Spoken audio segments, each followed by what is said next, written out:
Thank you. Probably the greatest question facing us today is, shall this country deteriorate due to weakening from within through sexual license as advocated by the new morality? Or shall it be strengthened once again through the takeover by stronger, wiser men? New, fresh, dynamic leadership is required, but youth has got to produce it, for half of the population of the world is under 25 years of age. In Russia, 50% are under 26 years of age. In Red China, there are more children under 12 years of age than the entire population of the United States. You know, we have the greatest universities, the highest paid faculties in history, and the most complete laboratories ever devised. We have the greatest store of knowledge and know-how in the history of the world. Yet how come these universities turn out weird youth who growl about no meaning in life, who snarl that civilization is a flop?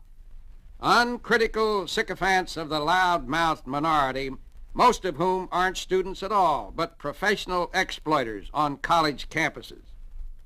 Vermont Royster, writing in the Wall Street Journal, said, "One way to revive your faith in the future of the species is to spend a few days among some of the young who don't conform to the stereotype. Even at Berkeley, there are thousands of students who don't think they have lost their souls if they bathe their bodies. They are quietly preparing themselves to better the world instead of just lamenting it." I'll be back with more thoughts on new faith in a moment. I certainly don't mean to depreciate young people as a group. I think they're generally great. I went to Boston recently to make a speech and intended to fly back, but a blizzard grounded all planes, so I came back by railroad. 5 hours in a coach packed to capacity. People were standing in the aisles. Most were young boys coming from schools for Easter vacation. Of course, many of them wore the badges of the new left, new morality: ragged coats, unpressed trousers, dirty shoes. But do you know something? 5 hours spent with them was enlightening.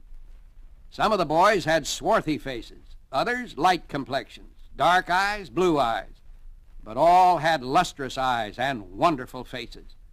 All that remained was to put a dream in those eyes, a light on those faces, to get them to follow a real leader.